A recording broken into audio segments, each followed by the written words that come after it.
Dear students, I am Dr. Rajiv Sapre. This is lecture number 25 about the chapter Trigonometry Part 2. We are solving problems depending on factorization formulae, multiple angle formulae, etc. etc. So we will continue with that.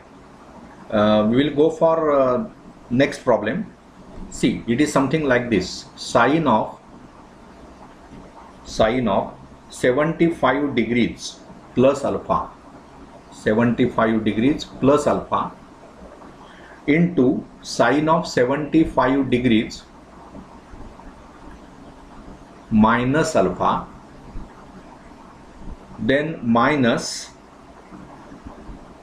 it is cos of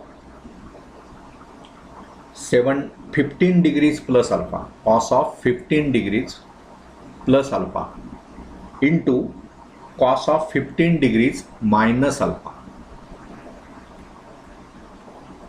and you have to prove this is 0. आता इथे एक observation तुम्हाला जमलंच पाहिजे की 75 आणि 15 यांचं addition 90 आहे. म्हणजेच काय झालं बघा, जर आपण आता ठीक आहे आपण स्टार्ट करू left hand side. Okay, sorry, so this is left hand side. What is your left hand side? See, it is sine of 75 degrees plus alpha into sine of 75 degrees minus alpha, minus this is cos of 15 degrees plus alpha आणि cos of 15 degrees minus alpha. Okay, आता बघा की as you know 75 आणि 15 यांची बेरीज 90 आहे, बरोबर ना. म्हणून काय करता येईल बघा, मला हे जे 15 डिग्रीज प्लस अल्फा ही जी क्वांटिटी आहे ती मला 90 वजा 75, बघा 90 डिग्रीज वजा 75 डिग्रीज प्लस अल्फा अशी लिहिता येईल. हे जे 15 डिग्रीज प्लस अल्फा आहे, I can write it like this. म्हणजेच काय होणार बघा, दिस इज 90 डिग्रीज मायनस काय होईल 75 डिग्रीज प्लस अल्फा. म्हणजेच मला हे काय लिहिता येईल 90 डिग्रीज मायनस, जर कॉमन काढली मी तर ते अल्फा, सॉरी मायनस काय होणार, एक्स्ट्रीमली सॉरी, मायनस काय होईल, मायनस साईन मी कॉमन काढतोय त्यामुळे ब्रॅकेटमध्ये काय होणार 75 मायनस अल्फा असं होणार, बरोबर ना. बघा 90 मायनस 75 म्हणजे तुमचं किती झालं 15 आणि minus minus plus alpha, 15 plus alpha, बरोबर आहे. म्हणजेच हे जी क्वांटिटी आहे कुठली, कॉस ऑफ 15 प्लस अल्फा, ही जी क्वांटिटी आहे cos of 15 degrees plus alpha, मला कसं लिहिता येईल, cos of all this 90 degrees minus 75 degrees minus alpha. मग कॉस ऑफ 90 मायनस थिटाचं सूत्र काय, कॉस ऑफ 90 मायनस थिटा, हा जो थिटा घेऊया आपण, कॉस ऑफ 90 मायनस थिटा काय असतं, साइन थिटा. त्यामुळे हे काय होणार sine of 75 degrees minus alpha. इथे फॉर्म्युला लिहूया as what, cos of π/2 minus theta is sine theta, that is the formula. त्यामुळे हे कॉस ऑफ 15 प्लस अल्फा ही जी क्वांटिटी आहे ती आपण रिप्लेस करू शकतो साइन 75 डिग्रीज मायनस अल्फाने. ओके, तसंच आता हे कॉस ऑफ 15 मायनस अल्फाच्या बाबतीत करता येईल मला, बरोबर ना. काय करता येईल बघा, I will write it here, 15 degrees minus alpha म्हणजेच काय होणार, 15 ही जी क्वांटिटी आहे ती 90 डिग्रीज मायनस 75 डिग्रीज लिहा आणि मायनस अल्फा लिहा. म्हणजेच काय होणार, हे 90 degrees minus 75 degrees minus what alpha. म्हणजेच हे काय होणार 90 डिग्रीज मायनस अल्फा प्लस 75, हे मला कॉमन घेता येतील, बरोबर ना. म्हणजेच आता काय झालं बघा, मग इथे तुम्हाला काय वापरायला पाहिजे आहे, कॉस ऑफ 15 मायनस अल्फा, म्हणजेच ते cos of 15 degrees minus alpha will be cos of काय 90 डिग्रीज मायनस 75 प्लस अल्फा. आणि पुन्हा हाच formula cos of π/2 minus theta is sine theta, त्यामुळे हे काय होणार sine of 75 degrees plus alpha. आता ही जी क्वांटिटी आहे म्हणजे बघा तुम्हाला आता कॉस ऑफ 15 प्लस अल्फा हे झालं साइन ऑफ 75 मायनस अल्फा आणि कॉस ऑफ 15 मायनस अल्फा हे झालं साइन ऑफ 75 प्लस अल्फा, इथे plus alpha. Okay, so now if you replace by using this, so आपण ह्याला आपण ह्या क्वांटिटीला हे जे काय आपण प्रूव्ह केलं ह्याला 1 म्हणूया आणि ह्याला 2 म्हणूया. So from 1 and 2, from 1 and 2 LHS is equal to काय होणार बघा sine 75 plus alpha, sine of 75 degrees plus alpha into sine of 75 degrees minus alpha. ही क्वांटिटी तशीच राहणार आहे, फक्त हे कॉस ऑफ 15 प्लस अल्फा म्हणजेच आपलं आहे साइन ऑफ 75 मायनस अल्फा, त्यामुळे मधली minus sine cos of 15 plus alpha म्हणजेच काय झालंय sine of 75 degrees minus alpha. So sine of 75 degrees minus alpha into आता हे जे cos of 15 degrees minus alpha आहे that is sine of 75 degrees plus alpha, sine of 75 degrees plus alpha. म्हणजे आता इथे 75 प्लस अल्फा हा angle आणि हा पण अँगल 75 डिग्रीज, त्यामुळे काय होणार बघा ही आणि ही क्वांटिटी आता इथे बघा साइन ऑफ 75 मायनस अल्फा, इथे पण साइन ऑफ 75 मायनस अल्फा आहे.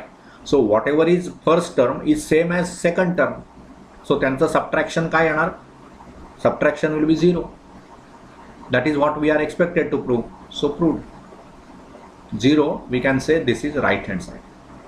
पण किती गोष्टी त्याच्यामध्ये लागतात बघा. उत्कृष्ट फॉर्म्युल्यांचं अंडरस्टँडिंग आपल्याला असलं पाहिजे, फॉर्म्युल्यांचं उत्कृष्ट अंडरस्टँडिंग आपल्याला असलं पाहिजे. उत्कृष्ट फॉर्म्युल्यांचं नव्हे, एव्हरी फॉर्म्युला उत्कृष्टच आहे. फॉर्म्युल्यांचं उत्कृष्ट अंडरस्टँडिंग आपल्याला असलं पाहिजे, ऑब्झर्वेशन कपॅसिटी आपल्याला असली पाहिजे. इथे तुम्हाला जर हे नाही क्लिक झालं की 75 आणि 15 हे 90 आहेत तर हा प्रॉब्लेम नाही येणार. आपण ऑब्झर्वेशन कपॅसिटी महत्त्वाची आहे, म्हणून मग 15 प्लस अल्फा किंवा हे 15 मायनस अल्फा आपण 75च्या भाषेत लिहू शकलो. का लिहू शकलो तर 75 आणि 15 हे 90 आहेत म्हणून. आणि मग आपणाला फॉर्म्युले पाठ पाहिजेत, नुसतं ते ऑब्झर्वेशन उपयोगाचं नाही आहे. तुम्ही एकदा ते 15 प्लस अल्फा हे तुम्हाला असं नीट लिहिता आलं पाहिजे. 90 मायनस 75 हे 15च्या ऐवजी आपण लिहिलं प्लस अल्फा, मग कॅल्क्युलेशन्स नीट झाली पाहिजे. म्हणजेच तुम्हाला असं जाणवेल की 15 डिग्रीज प्लस अल्फा म्हणजेच 90 डिग्रीज मायनस 75 मायनस अल्फा. म्हणून मग ह्याचा कॉस म्हणजे ह्याचा कॉस आणि मग हे कॉस ऑफ 90 मायनस थिटा आहे. मग कॉस ऑफ π/2 मायनस थिटाचा फॉर्म्युला पाठ पाहिजे साइन थिटा. हे सर्व जमून आलं तर हा प्रॉब्लेम आपल्याला येणार. म्हणून खूप काम आपल्याला करणं गरजेचं आहे. कातूर करून ह्या गोष्टी होणार नाहीत. Be aware of all these things. Okay, so this is I think you understood what is done in this problem. Now what we will do is next problem we will try. Say it is tan of 20 degrees into tan of 40 degrees into tan of 60 degrees into tan of 80 degrees, and you have to prove this equal to 3. हे आपल्याला 3 म्हणून prove करायचं.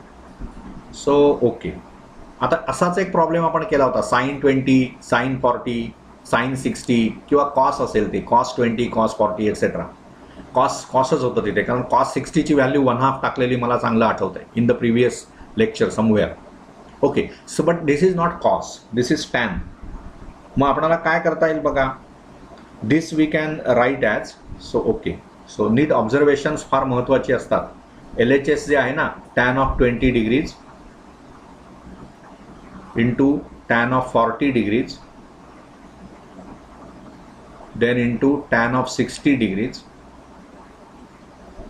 Into tan of 80 degrees.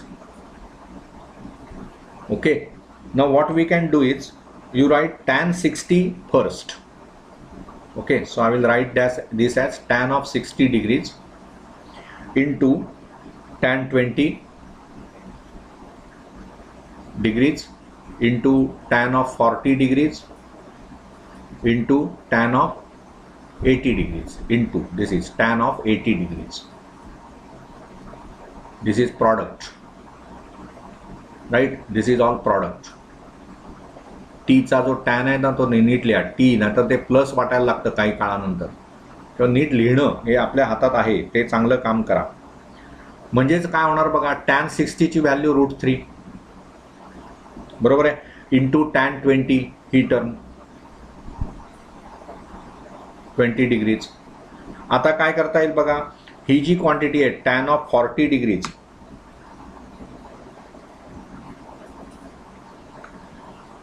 ती tan of 40 आणि हे tan of 80 आहेत. Tan 60 आपण बाजूलाच घेतलंय. आता 40 डिग्रीज ही जी क्वांटिटी आहे, you can write it as 60 degrees minus 20 degrees, आणि 80 डिग्रीज ही जी क्वांटिटी आहे that you can write as 60 degrees plus 20 degrees. त्यामुळे काय होईल बघा, टॅन 20 हे आपण तसेच ठेवले. आता 40 डिग्रीज जे आहे right, that we can write as 60 minus 20, right? So this is tan of 60 degrees minus 40 degrees. हे कशाच्या बाबतीत लिहिलंय आपण बघा, tan of 40 degrees we are writing it as tan of 60 minus 20, not 40, sorry, I will replace it. This is not 40, this is 20, बरोबर ना. 60 minus 20 म्हणजेच 40, आणि इंटू इथे आता 80 आहे, that we can write as tan of 60 degrees plus 20 degrees. Okay, so this quantity tan of 80 degrees we are replacing by tan of 60 plus 20. आता मला इथे tan of A minus B चा formula वापरावा लागेल. So what is that formula? See, tan of a minus b, what is that? It is tan a minus tan b divided by 1 plus tan a into tan b, आणि tan of a plus b, it is equal to tan a plus tan b upon 1 minus tan a tan b. मग आता इथे मला tan of a minus b चं सूत्र वापरायचं आहे. So काय होईल बघा, √3 tan 20 हे तसेच ठेवा. ओके, आता इथे काय होणार, tan a मायनस b म्हणजेच काय, tan 60 degrees minus tan 20 degrees divided by 1 plus tan of 60 degrees into tan of 20 degrees गुणिले म्हणजे इंटू इथे tan of a plus tan of b चा फॉर्म्युला म्हणजे tan of 60 degrees plus tan of 20 degrees, and then whole thing divided by 1 minus tan of 60 degrees into tan of 20 degrees. हे जरा नीट लिहा, mix होतं इथे माझ्या याच्यामध्ये, पण ते जरा नीट लिहिलं पाहिजे आपणाला. म्हणजे हे असं tan of a minus b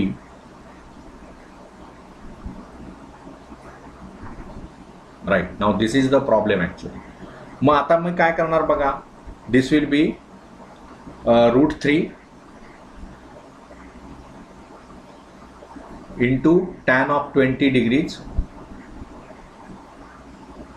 okay, now what, हे √3 आहेत ना, tan 60 is √3, so into √3 minus tan 20 degrees divided by 1 plus √3 into tan 20 degrees. आणि तसंच इथे into √3 plus tan of 20 degrees divided by 1 minus √3 into tan of 20 degrees. ओके, म्हणजेच काय होणार बघा, this is equal to now √3 into tan of 20 degrees.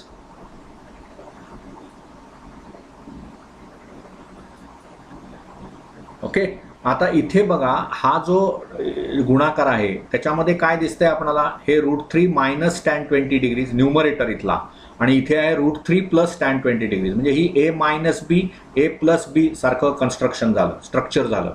तसंच इथे आहे 1 प्लस √3 टॅन 20 1 मायनस √3 टॅन 20. त्यामुळे इमिजिएटली आपल्याला लक्षात येतं की इथे मला ए मायनस बी गुणिले ए प्लस बी. तसंच इथे मग काय आहे फॉर्म्युला.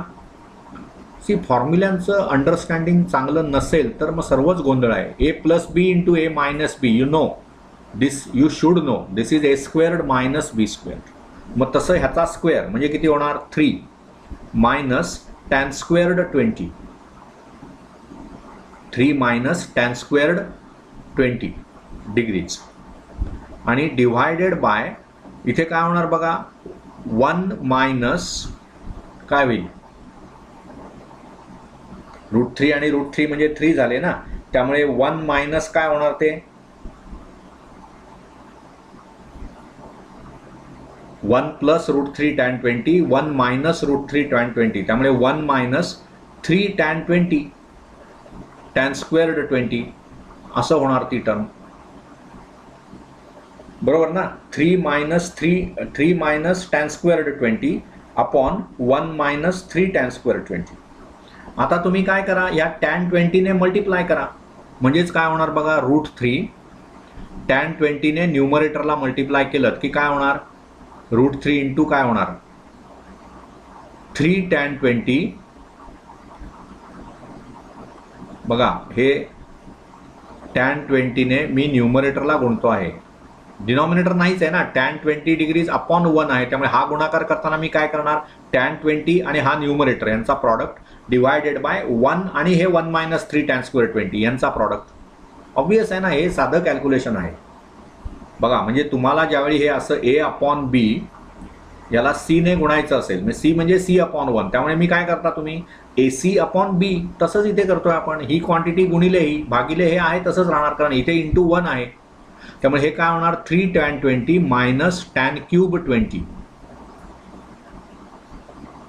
बघा हे टॅन 20 आणि हे टॅन स्क्वेअर्ड म्हणजे 3 टॅन क्यूब होणार, आणि divided by 1 minus 3 tan squared 20 degrees.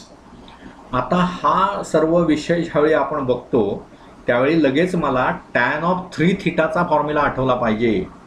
बघा टॅन ऑफ 3 थिटाचा काय फॉर्म्युला आहे, tan of 3 theta is equal to 3 tan theta minus tan cube theta divided by 1 minus 3 tan squared theta. मग तो जर इथे मी वापरला तर बघा ही तशीच रचना आहे ना, 3 टॅन 20, बघा 3 tan theta minus tan cube theta, तसं minus tan cube 20 upon 1 minus 3 tan square theta, 1 minus 3 tan square 20, थिटाच्या ऐवजी 20 आलेलं आहे. हा टॅन ऑफ 3 थिटाचं सूत्र इथे मला अप्लाय करता येईल. म्हणजेच हे काय होईल, √3 इंटू टॅन ऑफ काय 3 इंटू 20 डिग्रीज. म्हणजेच काय झालं, √3 इंटू टॅन ऑफ 60 डिग्रीज, कारण 3 इंटू 20 म्हणजे 60 झाले, आणि टॅन 60 पुन्हा √3च आहे, त्यामुळे √3 into √3 and so it is 3. Very standard problem.